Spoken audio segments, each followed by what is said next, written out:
tidak mau pulang dengan kosong dari tempat ini. Kami terlalu rindu dengan Tuhan hari ini.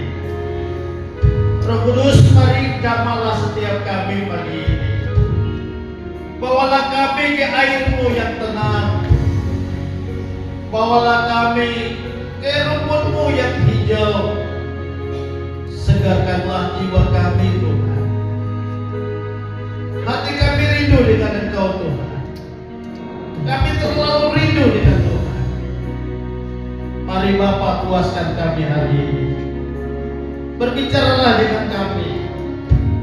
Sampaikan apa yang Bapa mau. Setiap ruangan di tempat ini kami klaim. Dan biarlah Tuhan bertakhta di sana dulu. Shalom. Shalom. Pertama-tama saya menyampaikan banyak terima kasih untuk kesempatan yang diberikan buat kami.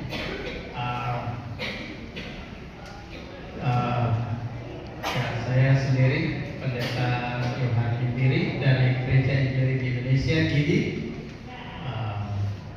yang melayani di Jemaat Kalvari kalau dari sini di sebelah terminal, di sebelah terminal WG. Saya sudah hampir 26 tahun melayani di gereja ini.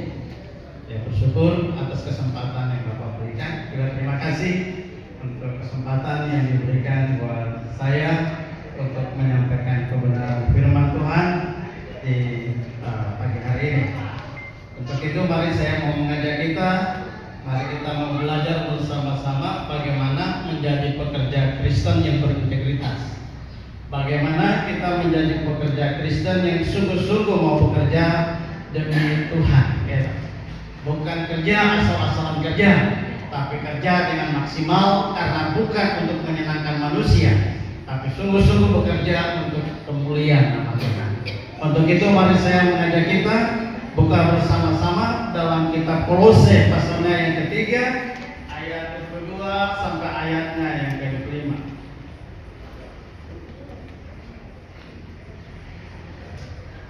Kolose pasalnya yang ketiga ayat 22 sampai ayatnya yang ke-25. Saya akan baca, Bapak Ibu bisa lihat dalam Alkitabnya masing-masing. Kolose pasal 3 ayat 22 saya akan baca. Hai hamba-hamba, taatilah Tuhanmu yang di dunia ini dalam segala hal. Jangan hanya di hadapan mereka saja untuk menyenangkan mereka, melainkan dengan tulus hati karena takut akan Tuhan. Apapun juga yang kamu perbuat, perbuatlah dengan segenap hatimu seperti untuk Tuhan, bukan untuk manusia.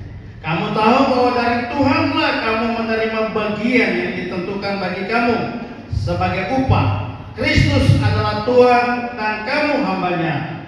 Barang siapa berbuat kesalahan, dia akan menanggung kesalahannya itu karena Tuhan tidak memandang orang. Bapak Ibu yang saya kasihi, kalau kita lihat secara khusus dalam konteks Kolose pasalnya yang ketiga, sebetulnya dari pasal yang ke-1 dia sedang berbicara tentang bagaimana kita seharusnya meninggalkan manusia lama dan kita harus menggunakan yang ketiga. Sebetulnya ini dia bicara tentang praktek hidupnya. Jadi kalau di pasal 1, pasal 2 dia bicara tentang teorinya, tetapi dalam pasal yang ketiga ini dia sedang berbicara tentang praktek hidup, bagaimana manusia baru itu.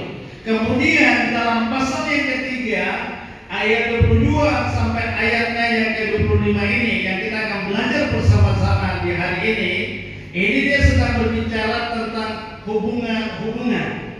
Artinya bahwa ada hubungan antara suami dan istri dalam keluarga. Istri harus tunduk kepada suami, suami harus mengasihi istri, kemudian anak-anak harus menghormati orang tua, dan pada akhirnya dia sedang berbicara tentang bagaimana kita sebagai hamba harus tunduk kepada Tuhan kita.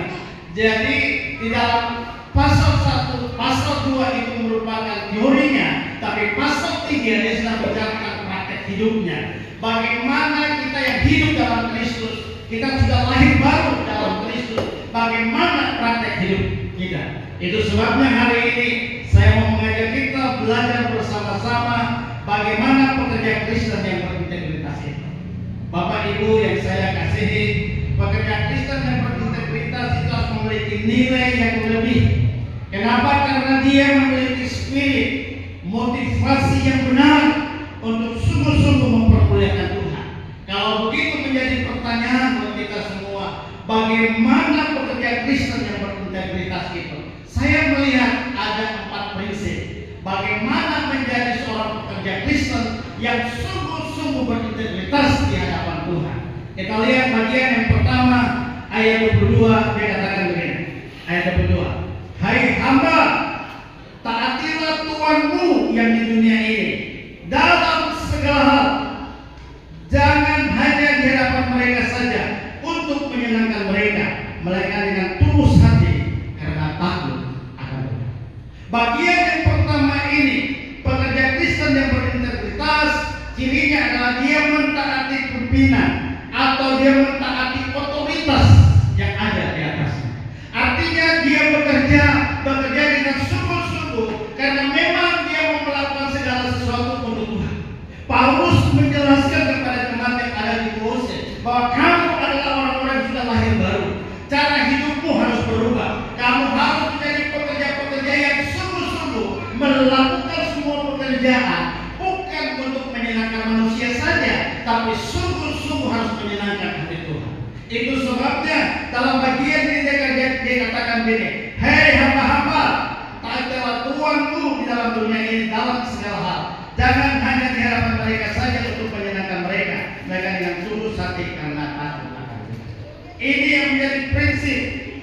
Ini yang harus dikerjakan oleh seorang pekerja Kristen yang berintegritas. Artinya bahwa dia harus mentaati pimpinan. Artinya dia mau bekerja bukan hanya mau menyenangkan manusia, tanpa diawasi, tanpa dilihat.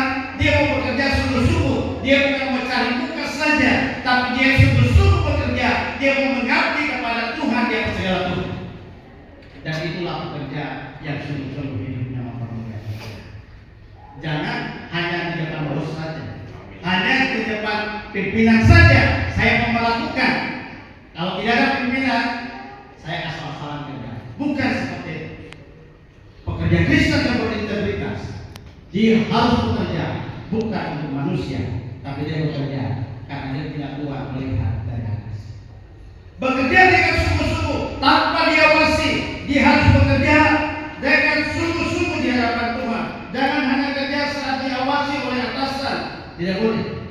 Tapi kita bekerja karena saya mau menunjukkan hormat kepada Tuhan. Saya bekerja hanya untuk kemuliaan Tuhan. Tanpa diawasi, tanpa dilihat, saya mau bekerja dengan sungguh-sungguh. Itulah pekerja Kristen. Bukan mau apa namanya, mau cari nama, bukan. Saya melihat begini, ada 3 tipe manusia yang bekerja. Yang pertama, manusia yang dikatakan manusia bola biliar. Bola biliar itu ya dia pasif, ya dia tidak punya kemauan apa-apa, tidak ada inisiatif dari dia, ya dia tinggal tunggu didorong-dorong saja, difokus saja, didorong mau maju. Kalau tidak bisa. Ada juga manusia kapal layar, manusia kapal layar, ya tergantung angin.